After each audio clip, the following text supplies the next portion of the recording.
tiens à vous souhaiter à tous la bienvenue. Merci aux participants, merci à nos intervenants et à d'autres intervenants qui vont nous rejoindre par la suite.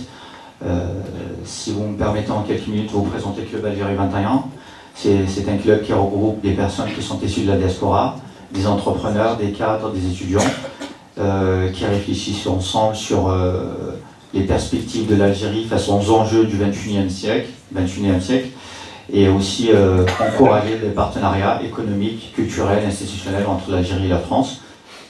Donc Nebni, en fait, a maintenant un peu plus de 4 ans, va avoir 5 ans, donc début 2016. Tout est né à la fin de l'année 2010, suite à un échange de discussions et des échanges entre des groupes d'amis qui ont en fait abouti sur un constat et sur une nécessité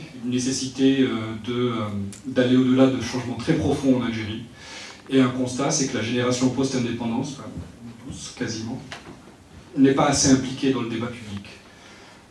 Très rapidement, ce groupe d'amis, en fait, ou ce groupe de personnes qui discutaient entre eux via essentiellement soit des forums, soit dans des cafés, en fait, s'est retrouvé être une trentaine de personnes vers la mars-avril 2011, pardon, et c'est là où qu'on date l'officialisation de la création de Nebni. L'idée est transformer l'action publique, c'était aussi donc développer la transparence, améliorer le climat des affaires, et je viendrai un peu plus sur ce thème-là pour le chantier numéro 9. Démarrer un certain nombre de réformes difficiles, là c'est un sujet qui a été un peu polémique, mais on a essayé de l'expliquer quand on était à Alger. En fait, il s'agit de revoir tout le système de subventionnement que l'on considère comme finalement injuste et qui est très dispendieux. Le principal sujet de questionnement, c'était d'adhérer aux normes ISO, c'est-à-dire de créer un cahier des charges, tout simplement, derrière lequel on va créer des obligations pour les entreprises et derrière lequel elles vont devoir, se rattacher. C'est-à-dire que une norme ISO, c'est une norme européenne, et donc du coup, notre principal travail était là-dessus, sur quelle norme on va avoir et sur pour tout simplement avoir un label qui n'était pas une simple opération de communication, mais avec du fond derrière et avec une raison parallèle de lobbyistes pour nous aider. Donc on ne va pas se mentir, il y a des difficultés, mais il y a aussi du savoir-faire, il y a des gens très compétents, il y a des ingénieurs, des chercheurs.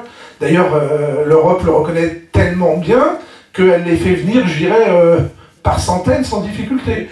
Et en Algérie, il y a une particularité, c'est que les gens ont une double appartenance, CIEMI et Forum, il faut le savoir. Et donc dans le CIEMI, ils ont effectivement une action qui concerne, dans le cadre de la responsabilité sociale, pour l'instant environnementale on a un peu plus éloigné, mais c'est de contribuer au développement des territoires sur lesquels ils sont. Par exemple, sur la Mitidja, ils distribuent tous les ans pour le Ramadan 6500 couffins. Parce que je dis ça pour aussi comprendre qu'avant de parler d'innovation, etc., il faut que l'entreprise ait une démarche citoyenne, c'est-à-dire de développement. L'entreprise doit être régionale, c'est-à-dire qu'elle doit être le levier d'un développlement régional, structurant. Donc, donc ces entreprises-là, ils aident ça. Ils aident au mariage de centres démunis par an. Et ils ont sauvé le centre équestre qui devait détruire Bilda, qui est magnifique, pour en faire des constructions. Ils se sont opposés à ça. Donc ils ne sont pas que dans une logique financière et économique, ils sont aussi dans une logique protection de leur environnement, de leur patrimoine, etc. L'entreprise n'est pas extérieure à la société. Et donc c'est dans cet esprit-là qu'on essaie de développer avec le CIEMI.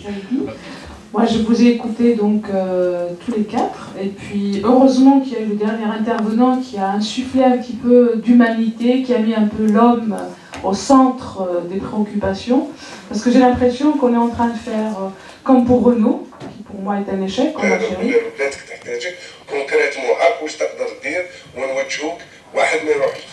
Nous voudrions des soutiens financiers, et garantir la sécurisation de nos investissements. Point à la ligne. Je pense que sur ce dernier point, l'Algérie est très très bien placée, peu importe ce qu'on dit dessus, que ce soit ces lois ou tous les trucs, mais elle garantit. Donc on ne peut pas systématiquement juste taper sur ce pays pour taper sur ce pays, parce que c'est pas un fair play. Par contre, il y a des milliards qui dorment, qu'on peut utiliser, et qui peuvent rapporter des millions en euros ou en devises à ce pays. Qu'on nous aide. C'est aussi simple que ça.